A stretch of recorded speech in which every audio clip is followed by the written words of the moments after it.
Tala lava I nei whaopoponga o talafau ale si ufonga o le laumua.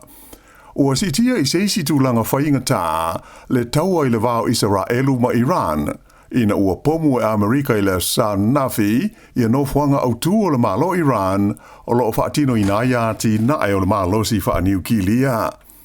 O le tūlanga ua laua lunga nei iai I a talafau I mea tupu I le larolangi I le so. O se li poti au pito le tamai, ua fola ai ele minsta le vai whafo le malo Iran, o le li ingo ia Abbas Arachti, e whapea, o ilo te toa e lona malo, ia tu langa uma mo se lato taliane, I le oso fo inga le nei le malo a Amerika. Sa wha mawhaina le li minsta le nei, e le mawhai ona toi foi ia lona malo o Iran, e whai ni tala noa ngāloa ia I le wā maisi malo e tūsai o le mata upule nei, se ia vānga nā o whai mua sa lātou tali I le oso whainga le United States. Ai ua vele os whainga Amerika I no whanga au tū nei ngā osi ai le malo si whaaniu kilia le malo Iran, ma mea ua atili ai o na whaatitele I oso whainga a Iran e whaasanga ne ia Israelu I le taua lea ua alu nei le lua o vai asa o whaia I le vā o tunu e lua. Ua whapena whoi o na whaawau o sa whainga I le ea le malo Israelu latou a ngai atu ia Iran. Ma ele ai ni fōlinga e vave o na maua se tonu ma se taunu unga file mu o ia vevesi I lea vaenga o le larolangi. O le teimine I e te le tai o malo o le larolangi o lo o latou whautuina le te tau o na toi a mata o tala noanga I le vāo I tuelua ai le o se taua. Ai pei ona sila ma mai mo iai I whaasara longa mai whaafo o le ua whaalia le presidente Amerika ia Donald Trump ua te tau nei I le malo Iran o na whaia tau ma whainga mo se file mu I le vā ma Israelu aua ale ai o le ato e whaia fo inisios whainga le United States mo le whaata ma ia o no whanga uma o le malo si wha niukilia a Iran. E pei ona sila mo moli mawina I whaasara longa mai whaafo o le Sānafi lea na pomu ina I wa le tau o le malo a Amerika ia no whanga e whaapitoa I le malo si ma le wha malo si ai o le power niukilia a le malo o Iran. O le saunoanga alo ia I le TV ia le lipele stene ia Donald Trump ina ua uma ia os whainga nafi na ia whaadi ai e le tau na maua loa le file mu ma wha uma ia le nei taua a le ai o le awhea ngai loa Iran mani pua ngā matautia e le io ia I le tono le vai aso lea ua tua na etu nei talo na whetā wai ma le malo o Israelu sa whailo fo ia Trump tele isi no whanga ma whaio no sa whaia e wale le tau o le United States I le tonu o Iran. Ma a whai e le wawe maua se file mu o le a ngai loa le malo Amerika e o sa whaia ia no whanga uma. Na wha amanino fo I le saunoanga Trump o sa whainga nei a Amerika whaasanga ia Iran o na pau leo le tūlanga o loo manao iai ina ia whaaleanga ina ino whanga ngau si ai le malo si anga niukilia. Ai leo iai se whaamoe moe le United States e o so ia ma suia ia le whainga malo a lea tunu o Iran. O no whanga o tu e tolu o mea tau niukilia Iran ia sa os ia Amerika nafi e au fi ai le no whanga e ta ua o le Natanz whapea le Isfahan ma le Fordo ta ua Donald Trump e ono la whai o ni pomu maro losi o le tu ainga e ta ua o le Bunker Buster Bombs sa ta whanai nai no whanga lea I Fordo ai tolu se furu la whai o isi puru whaatonu tonu o le tu ainga o le Tomahawk missiles sa whaongaina e oso whai ai e isi no whanga e lua e pei o nā awhia o waalele o le tu ainga o le B-2 bombers ia sa whaongaina e whaatino ina ai os whainga a Amerika. Sa vi ai ma whaafetaia e le pāremi Israelu o Benjamin Netanyahu ia le lipele stene o Donald Trump ina ua whaia ia o sa whainga. Ta ua whoi e Netanyahu o le a whaamawina le tala whaasolo pito le larolangi o le whaai unga a Donald Trump le ua sui ai le tala whaasolo pito o le larolangi e awala lea I le whaalenga ina o le malo si niukilia o le malo o Iran. O le so, malanga atu ai se waalele le Hercules o le malo New Zealand i se sae tūtu tonu fe so swani i tangata o New Zealand ia ua poloka ai i le atunu o Iran ai whape fo i ma Israelu ona o le taua i le wā o ia malo i lua. O le teimi nei ua tau fia ma wha mamalu ia le sā ma le tapu o wheo inga i lunga o le ea i lea vaenga o le kilope ona o le taua le nei.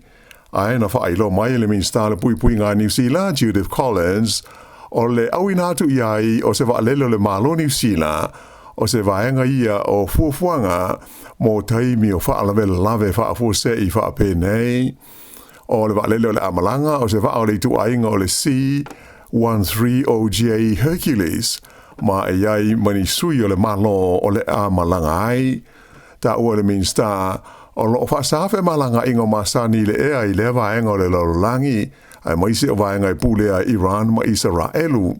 Ai o le awina atu i ai o le waalele le nei o le malo New Zealand whaapea mani tangata whainga luenga mai le mtanga luenga o le pui puinga whaapea ai le mtanga luenga o le vai whaafo e ono mawhai o na whaatino i nai nisi o ngā luenga whasosoani pe a o ina toi te tala whe malanga inga i le ea. Ta o mai fo e whaapea o lo whaia ni whasota inga i le vāo le malo New Zealand ma kampani waalele la upasese ini wala e mawhai na whasoso ni ai i le avesea mai leo tangata o New Zealand mai ia tunu pe a o ina toi te tala whe malanga inga maasani. O le fo iwa whailo mai whala waitele e le li minsta le vai whafo wa wasa manai o Winston Peters e te tau i tangata o New Zealand o lo i e pea i te tonu o Iran ma Israelu o na whaia tu langa uma e mautino ai e o ese mai pe a whai e saonga le mu. Sa to e wha mawhaina e le li minsta le wha naunga o le malo New Zealand ina i tau mawhai malo si e maua se file mu i le wā o tunu o e lua e awala le i tu langa masani e whesota i ngalo i a wha le wā o malo. Ta ua hoi e wawasa manai e se whailo inga ma le autu stala i leo sa o le a whainga o tangata New Zealand o lo i nei i te tonu o Iran e lata i le valu se fulu ai e se lau ma le tasi i tangata New Zealand o lo lesteleina i te tonu o Israelu. Whailo mai fwoi o lo iai le wha moi o le malo New Zealand e wha ngā ina lo na waalele lea o le a malanga i le so i se sa e tūru tonu e wheso soani ai i le awesea mai o tangata o isi e tunu e ono mana o mia le wheso soani. O le nei ngai o inga le whainga malo so whaatasi e lango ina malo si e le sui so upo le leiba mo mata upu tau le pui puinga le li whaipule ia peni henare. Pe ta isa i ta ua o le tuina e waale le tau o Iran i ni pomu i le whae unga o le vai aso o se os whainga ua whapeona so lia ai tu la whono whaale wā o malo mai te tau i le whainga malo so whaatasi o na whaalia i ai so la tau manatu e tusa o le tu langa. E to tasi se alo Sāmoa ua mautinoa o lo poloka i nei Israelu. O ia lea o le tamaitai e ngoi a Paulino Whalewa ai, Luas Fulima tau sanga o le soifua mai tufui opa i opia. Na wha moe e na te tuua Israelu le solulu na te nei, pe taina tau fia le malanga na tuu e malanga ese mai ai, ona o le taua le ua vevela nei le vao Israelu ma Iran. O le nei alo Sāmoa e se furu masina o iai le tono Israelu, mo se polkalame whale awa onga i la ati na e tau whaatoanga. Mai o le ua mai a le polkalame mau o le tau na toe fo iane o ia i Sāmoa. Pei tai la o le ua tau fia fe malanga inga i waalele ona o le tau le vao Israelu ma Iran ma whaale tonu ai malona toe fo iane i le atunu. O le nei tamai tai inga lua i le ofisa o suenga whaasai nisi le malo Sāmoa, le Scientific Research Organization of Sāmoa. E le na o ia i le tangata mai le Pasifika o loa awhia i le awhi tauli i le tonu o Israelu. To lima fo i tangata nuu mai le atu Solomona, sa iai whaatasi le awa onga le nei i Israelu, le ua poloka i fo i ma whaina lo lātou toe fo iane i lo lātou fo i e tu nuu.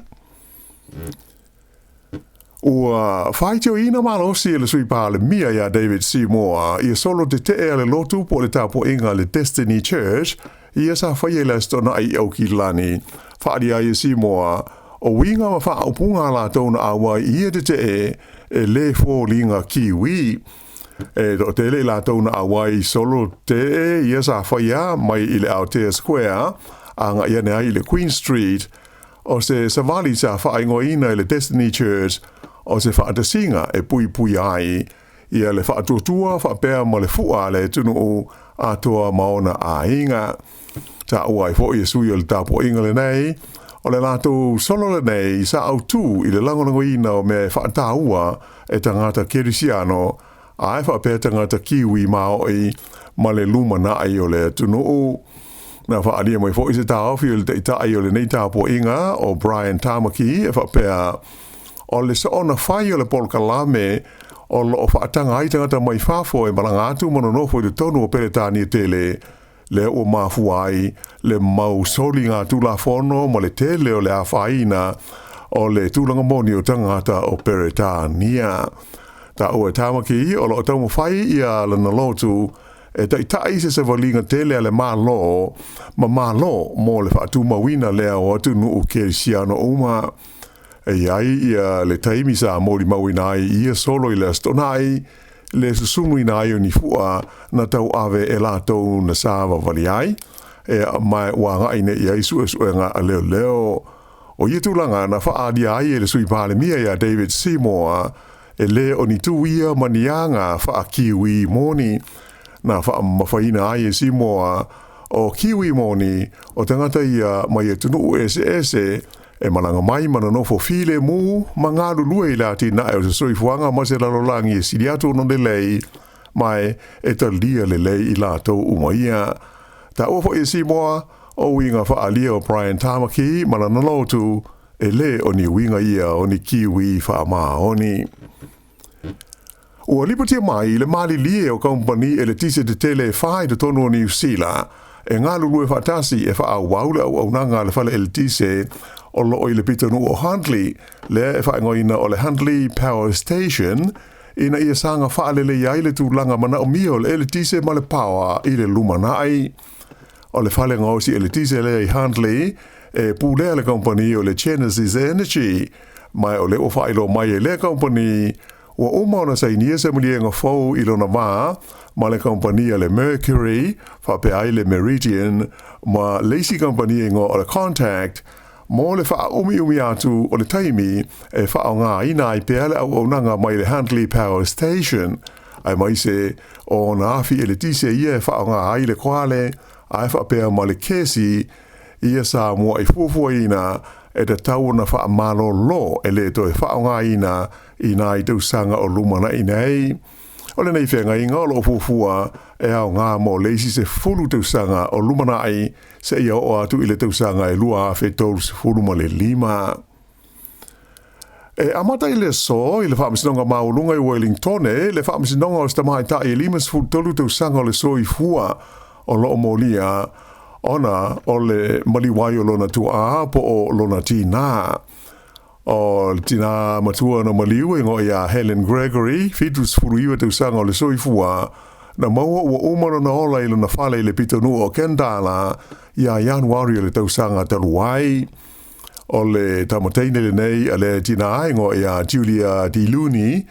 nofo I paraporomu le ua moli ai nei le leo ona o le maliu o le nei tina matua mai ua umona whaailoa ia lona te ia moli anga le leo ia iulai o le tausanga na te nei. Whawai aso le umi o lo whaatulanga whaanga solo ai lea mata upu I le whaamasinonga maurunga I le laumua amata I le so. O mai nei le I maua le tangata na ia osa ia se tamai tai I le awala savali ia tu maunga I Porirua le whaingoina o le rangituhi Colonial Knob Track. Tupu le whaalavelave I le aulia la salulu taruai po o le afa o whastepu ia ngai le tumutumu o le awala savali o le nei whaalavelave o mafua ai o na te ito o lua tangata fia sawa vali ai I lea awala mai ua whautua inai nisi sa ono moli mawina le mena tupu I le salulu o mawae ina ia whaafsota I matala noa I le ofisa o leo ta ua le tamaita I pule nu o le ai o Porirua Anita Baker to tele tangata ua whaapapole ina ona o la tu songa le mu mai ia I tu ainga o whaala me lave. Ta ua le pura nu ua to tele te ngata e whaangaina le awala sa vali le nei I aso ta itasi mai la tau te fia mauti noa e saunga le mū le awala I teimi uma e whaangaina ai. Na whaalia mai fo I le whaanonoa ma le lefia fiol te mai ta I whaipule o mana Barbara Edmonds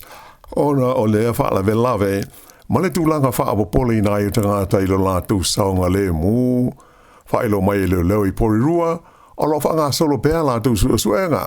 mai lo whaataro sanga ina le so niatua le mamalu le tunu o I le sa I linga o te ngata o lo o masalo mia ai I la lea whaala ve lave whaalia leo e whapea o le li o lo fia maua o le ona o le oswhainga sa whaia e whapea sa la e sona ofu lima umi pa auri ma se ofu vai to leni lanu liuli ma se pulo I le taimi o le whaalave lave. O le tino maliu lena maua I leo san a fi le o ngā te tonu o le Ayo Christchurch e toli tonu leo o le tina matua le swawhaia Elizabeth Nichols ua tolu vai aso talu o na sue o le neitina e fitus furuiwa te sanga o le soifua na leilo mai I le pitanua o Rickerton I le asofa o Uni whailo e leo e whapea o le tūlai tasi I le asa nafi le ana mawailo na tino maliu I se whale I le pitanu o Gracefield Avenue I le onga te tonu o Kalai Stete whailo mai le lisa tini leo ia Luke Van e ui ina e le uma sa I linga e whaamautu ai le suafol tangata ua maliu ai e le tel tununga o ia lea o le tina e pei ona sa I lia o Elizabeth Nichols o se tasi e maua I le mai whaingata o le dementia mai sa leilo mai o ia mai le whale e nonofo ai tangata mātua e ngoa o le Margaret Stoddart Retirement Village I le asofa o Uni. O se taimi nei e tu lai ai le whaamstonga whaitu māloi manukau ia se li ua whaia I ai mōrianga le leo ona o le whaalawelawe lena manu nu aini te ngata se tolua I le marketi po I pakuranga I le fiafio le asto nai. Luas fultoru tau sanga le matua o le tau lea ua mōli ai nei e leo ona o lea whaalawelawe whailo e leo sa o ane ia lea ali ma whailo ane o ia I le ofisa o leo I manukau I le fiafio le sa ananafi. O tangata to lua ia na whaina I le whaalawelawe le asto nai o lo ofenga I nei matonga fitinga I le whale mai. O le tūlai mai o le whaalawelawe na whaiei ma le whaiunga e ta puni e le maketi le nei I le pōle stona I pakuranga a o whaia I ai suenga a leo. I ta alonga I le vaenga o ta alonga hoki whaalewao mālo ua manu mālo le au hoki a li New Zealand le Black Sticks I le Champini o le ipu o le Nations Cup le asa su e fusi ai ma le au o Pakistana na whaia le ta'alonga I Malaysia I le asa nafi o ai o ta'alonga e ono I New Zealand I le lua a Pakistan whaamtaleina mai lea whaai unga o se taunu unga le leitele mo le au le nei a New Zealand o lona lua I leo teimi so o whapeo na siampini ai New Zealand I le ipu le nei le Nations Cup I le whaanga tama o le hockey mai ua taua e mauai malona te wawanoa e tauwa ai I le ligi tele whaale wao malo le ta ua o le FIH Hockey Pro League. Ia, o le whae unga le nare nei vaenga o telefau.